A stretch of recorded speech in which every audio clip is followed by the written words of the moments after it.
सम्मान। मनुष्य के जीवन में सम्मान का बहुत अधिक महत्व है। वो उसे अपने हृदय, अपने मन से जोड़कर रखता है। कदाचित इसीलिए हम शत्रु के सम्मान पर चोट पहुंचाते हैं ताकि उसे पीड़ा पहुंचाई जा सके। परंतु ऐसा करने से सावधान रहे मित्र। शरीर पर लगी चोट मनुष्य भुला सकता है, परंतु उसके सम्मान को लगी चोट उसे जीवन भर पीड़ा देती है। और स्त्री के मान सम्मान पर लगी चोट उसे उस सीमा तक ले जाती है जहां उसे केवल प्रतिशोध दिखाई देता है। यदि अपने शत्रुओं को जीतना है तो प्रेम से जीती, अपने कर्मों से जीती। उन्हें अनुभव करवाइए कि उनसे भूल हुई है। किसी के सम्मान को ऐसी चोट ना पहुंचाइए कि वो आपका नाश करने पर उतर आए। स्मरण रखिए, किसी का अपमान करके आपके हृदय को कदाचित थोड़ा संतोष आ जाए, परंतु उस अपमान से आप कई हृदयों को आघात पहुंचाते हैं और अपने लिए एक शत्रु और बढ़ा लेते हैं।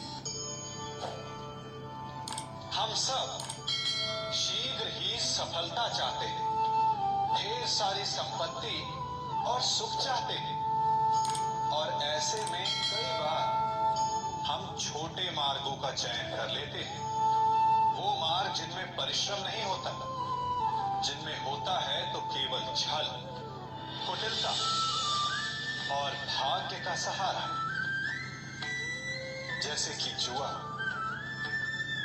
कोई जुए के खेल में धन लगाता है, कोई दांव लगाता है और ये भूल जाता है कि जुआ ऐसा दलदल है कि जिसमें एक बार गिरे तो सर्वनाश से पहले निकलना असंभव है। यदि आप जीते तो और जीतने की भूख बढ़ जाएगी, और यदि आप कुछ हार बैठे तो उसे पुनः पाने के लिए आप फिर से खेलेंगे। मनुष्य को ये आभास ही नहीं होता कि अपनी संपत्ति के साथ साथ वो अपनी मानवता, अपने संस्कार, अपना धर्म और अपना उत्तरदायित्व सभी जुए की भेंट चढ़ा देता है। इसलिए कुछ पाना है तो परिश्रम से पाओ। यदि कुछ जुए में जीता तो वो उतना शीघ्र ही खो दोगे, चूंकि उसे परिश्रम से पाया नहीं गया है, और उसकी रक्षा करने के लिए आपके मन में स्वाभाविक प्रयास भी नहीं होंगे। क्षमा बढ़न को चाहिए, छुट्टन को उत्पाद। क्षमा इस संसार में शांति का, सुख का मूल आधार है। क्षमा आपके मन से प्रतिशोध और शत्रुता जैसे भावों को समाप्त करती है। परंतु क्या हर स्थान पर क्षमा आवश्यक है? क्या प्रत्येक का अपराध क्षमा करने के योग्य होता है? नहीं। कभी कभी उसे क्षमा करके हम उस व्यक्ति को और बड़ा अपराध करने की प्रेरणा देते हैं, और ऐसा ही अपराध है स्त्री का मान भंग करना, जिसमें क्षमा की कोई अवस्था नहीं। यदि से भूल से गाय के बछड़े का अखेट कर ले तो उसे क्षमा किया जा सकता है, परंतु यदि वो नरभक्षी हो जाए तो उसके केवल दो स्थल होते हैं, या तो पिंजरा या फिर मृत्यु की गोद। कुछ परिस्थितियों में क्षमा के स्थान पर दंड देना आवश्यक होता है, क्योंकि ये दंड का भय ही है जो लोगों को वो अपराध करने से रोकता है। संसार में सबसे बड़ा क्या है? अभिमान और बाहुबल, या विश्वास और आस्था? निश्चित रूप से बाहुबल के महत्व को नकारा नहीं जा सकता। मनुष्य अपने बाहुबल से मैदान बना सकता है, सागर सुखा सकता है, मरुस्थल में नदियां बहा सकता है, परंतु बाहुबल को सहारा होता है विश्वास का। यदि मन में विश्वास ना हो तो बाहुबल किसी काम का नहीं। वो कौन सा बल कि मोर आकाश की ओर ताकते हैं? वो विश्वास ही तो है जिसके कारण वर्षा होती है और दोनों की प्यास बुझती है। परंतु जब आपके बाहुबल का सामना धर्म के विश्वास से होता है तो बाहुबल हार जाता है और जीतता है विश्वास। विजय होती है आस्था की। यदि आप सत्य के मार्ग पर चल रहे हैं और आप अपने इष्ट में आस्था रखते हैं तो किसी भी पापी का बल आपका कुछ नहीं बिगाड़ सकता। कभी सोचा है हमारा जीवन भी उस रेत की घड़ी की भांति है? जो रेत नीचे गिर चुकी है वो हमारा अतीत, जो अब भी ऊपर है वो हमारा आने वाला भविष्य है, और वर्तमान ये संकुचित स्थल है जहां से धीरे धीरे करके रेत गिर रही है। अर्थात हमारे पास जीने के लिए यही एक क्षण है। उसका उपयोग कैसे करना है ये हम पर निर्भर करता है। जो बीत गया उसका दुख मनाना है या जो भविष्य में होने वाला है उसकी प्रतीक्षा में क्रोध करना है। सब कुछ करने के लिए यही एक क्षण है। प्रसन्न रहना है तो उसके लिए भी यही एक पल है। प्रतीक्षा करते रहोगे तो ये पल भी भूतकाल में बदल जाएगा। इसलिए आनंद के लिए, परोपकार के लिए प्रतीक्षा ना कीजिए। आपके पास जो पल है उनका भरपूर सदुपयोग कीजिए, क्योंकि इस घड़ी को पलटकर आप फिर से समय अवश्य गिन सकते हैं, परंतु अपना बीता हुआ समय आप वापस नहीं लौटा पाएंगे।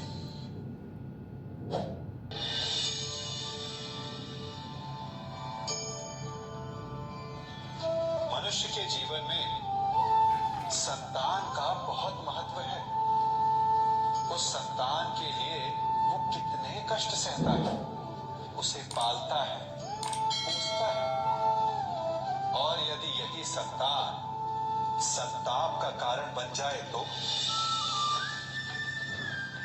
क्या ये उसका दोष है? अधिकतर ये दोष हमारे लालन पालन का होता है। बचपन में बालक के हठ को मानकर हमें आनंद की अनुभूति अवश्य होती है, परंतु धीरे धीरे अपने बालक के हठ को मानकर उसके हठ के दास हो जाते हैं। एक हठी उद्दंड और असंस्कारी संतान उस सूखे वृक्ष के समान होती है कि यदि जिसमें आग लग जाए तो वो सारे वन को भस्म कर डाले। और स्मरण रहे, जब उसमें अग्नि लगती है तो सबसे पहले वो स्वयं के घर को ही भस्म करती है। इसलिए जब आवश्यकता हो तो अपनी संतान के हठ का विरोध करें, उसे रोके, क्योंकि यदि समय रहते ऐसा ना किया गया तो भविष्य में इस समस्या के परिणाम गंभीर हो सकते हैं। प्रतिज्ञा, वचन, ये सब मनुष्य ने समाज को सही दिशा में रखने के लिए बनाए हैं। वो मनुष्य ही क्या जिसके जीवन में नियम ना हो, जिनका वो पालन ना करे, परंतु समय के साथ चलने के लिए नियमों को बदलना भी आवश्यक होता है, क्योंकि ये आज का समय ही तो है जो बीत जाने के पश्चात इतिहास बन जाएगा।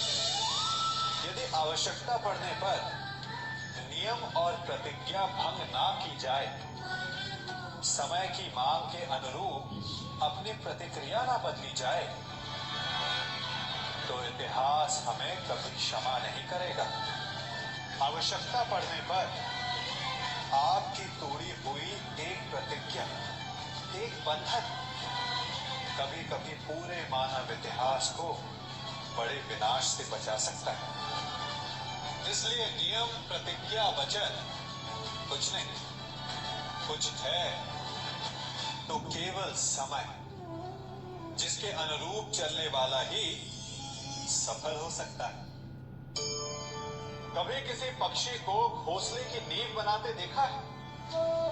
अथक परिश्रम करके तिनका तिनका बिटोर कर वो पक्षी अपना घोंसला बनाता है, अपनी संतान के लिए एक सुरक्षित घर बनाता है, और फिर कहीं से तीव्र आंधी आती, भारी वर्षा होती और उसका घोंसला तिनका तिनका करके बिखर जाता है। फिर वो पक्षी क्या करता है?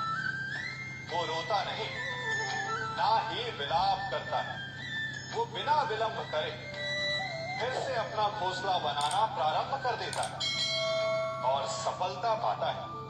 फिर हम क्यों छोटी छोटी असफलता से भयभीत होकर परिश्रम करना छोड़ देते? एक बात सदा स्मरण रखिएगा, हर वृक्ष कुल्हाड़ी की एक मार से नीचे नहीं गिरता, हर चट्टान घन के एक प्रहार से नहीं टूटती। सफलता पाने के लिए अनावरत परिश्रम करना ही मात्र एक मार्ग है। स्वीकारण, सत्य का स्वीकारण मनुष्य के लिए बहुत ही महत्वपूर्ण है। जब तक मनुष्य सत्य को स्वीकार नहीं करता, उसे असत्य से लड़ने की शक्ति प्राप्त नहीं होती। जब आप भोजन करते हैं तो क्या होता है? आपका पेट स्वीकारता है कि वो भर चुका है और आप भोजन करना बंद कर देते हैं। जब आपको निद्रा आती है तो क्या होता है? आपका मन स्वीकारता है कि आपका शरीर थक चुका है और उसे विश्राम की आवश्यकता है। उसी प्रकार जब आपको किसी व्यसन को रोकना हो तो आपको स्वीकारना पड़ता है कि बहुत हो चुका है, चाहे वो लालच हो या मदिरापान। उस व्यसन का त्यागना तभी प्रारंभ होता है जब आप ये स्वीकार कर लेते हैं कि आप उस व्यसन के बंध हो। संसार का सबसे बड़ा पाप क्या है? असत्य बोलना, हत्या कर देना, चोरी करना या किसी का अपमान करना। संसार का सबसे बड़ा पाप है किसी निर्बल को सताना, और संसार का सबसे बड़ा दंड भी उस निर्बल के मुख से निकली हाय है। आप देख रहे हैं मैं क्या कर रहा हूं? मैं लौ पिघला रहा हूं, और ये लौ पिघलता है इस चमड़ी की बनी धोंती से निकली हवा से। तनिक सोचिए, एक मृत पशु की खाल से बनी धोंती इतने कठोर लोहे को भस्म कर सकती है। ठीक उसी प्रकार आप चाहे जितने भी शक्तिशाली क्यों ना हो, यदि आपने किसी निर्दोष, किसी निर्बल को सताया तो उसके मन से निकली हाय और उसका श्राप आपके जीवन को भस्म कर सकता है। स्वर्ण, सज्जन पुरुष और परोपकारी मनुष्यों की गति एक समान होती है। यदि स्वर्ण टूट जाए तो उसे गर्म करो, ताप दो, पिघल कर वो फिर से जुड़ जाता है। ठीक उसी प्रकार मतभेद होने के पश्चात भी एक सज्जन पुरुष और महान पुरुष फिर से मित्र बन जाते हैं। परंतु दुर्जन दुष्ट माटी से बने लोग उस पके हुए मटके के समान होते हैं कि जिनमें यदि एक बार दरार आ जाए तो वो स्वयं ही स्वयं का सर्वनाश कर लेते हैं। इसलिए मित्रता केवल सज्जनों से ही करें ताकि मतभेद ना हो। दुष्टों का समूह अपना नाश स्वयं ही कर लेता है।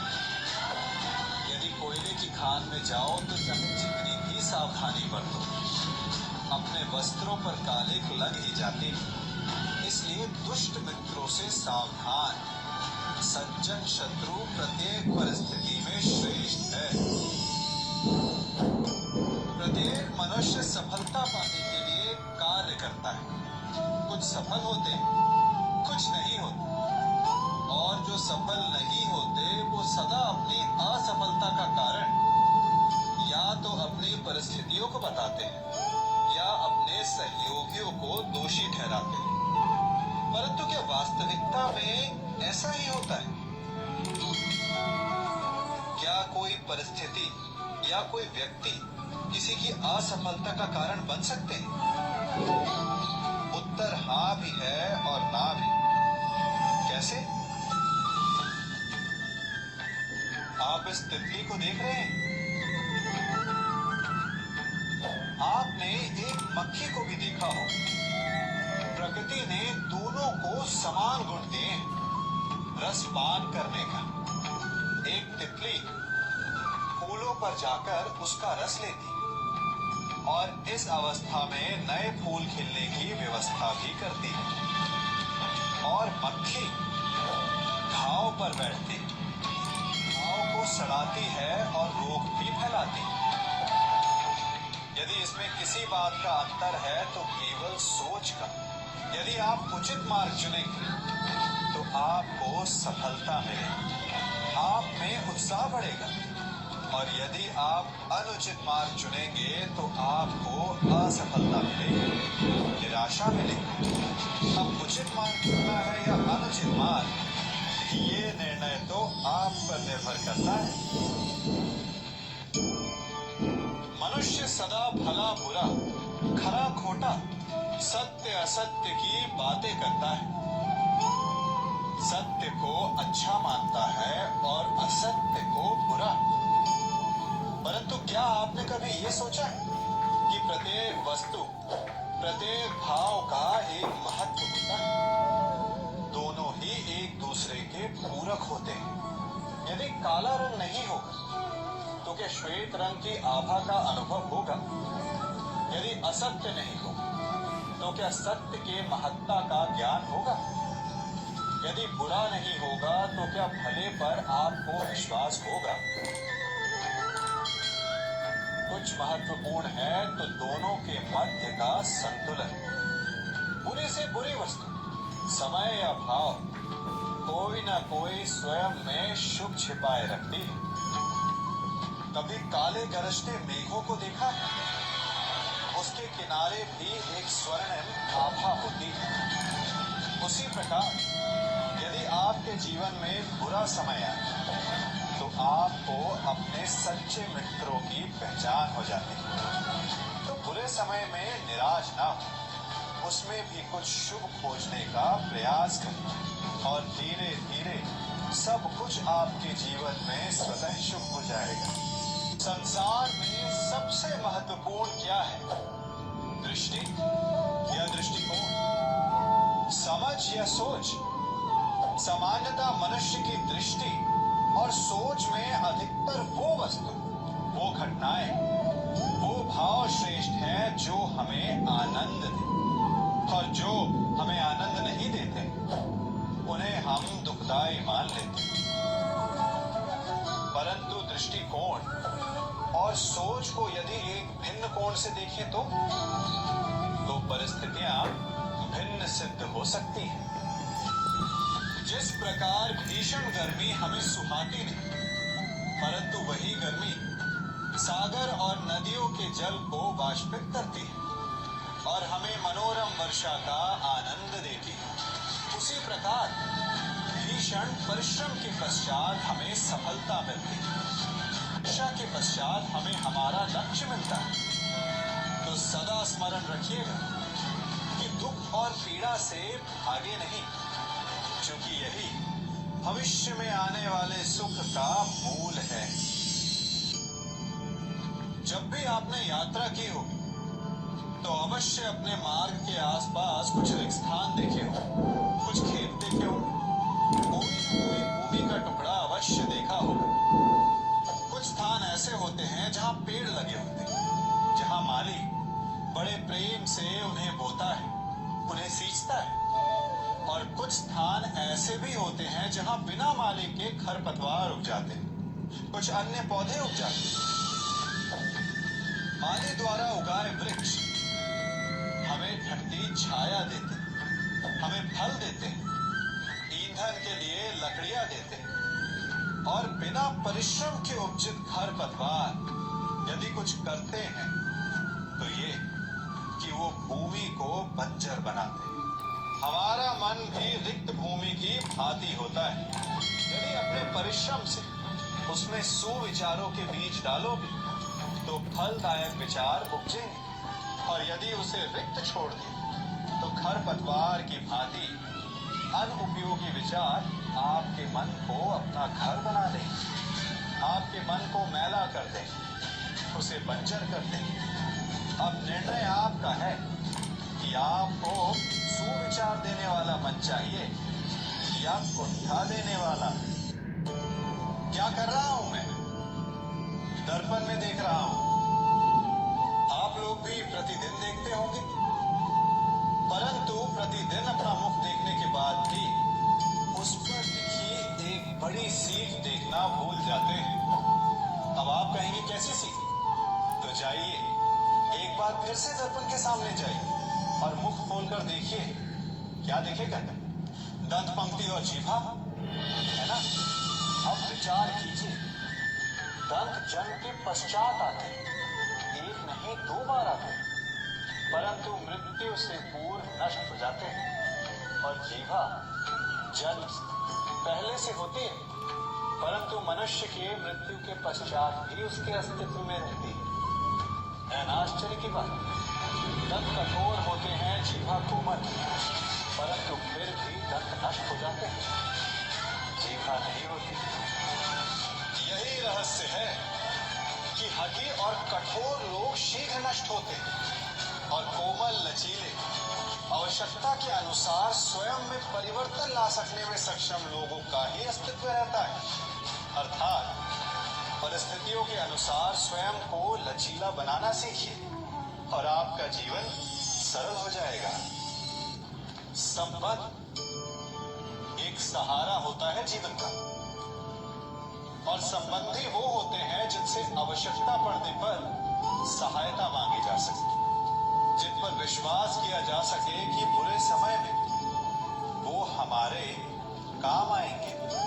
कभी ऐसा भी हुआ होगा कि आपके पास कोई सहायता मांगने आया, या ऐसा भी हो सकता है कि आप किसी के पास सहायता मांगने गए, परंतु प्रश्न ये उठता है कि क्या केवल किसी के मंतव्य में उसकी सहायता इसीलिए कर देनी चाहिए क्योंकि वो आपका संबंधी है?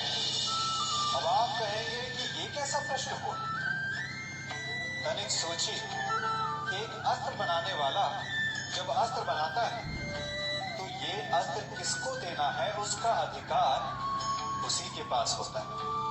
वो चाहे तो ये अस्त्र किसी को भी दे सकता है, वो एक सैनिक को भी दे सकता है या एक डाकू को भी, और यही अस्त्र 2 भिन्न कार्य कर सकते हैं।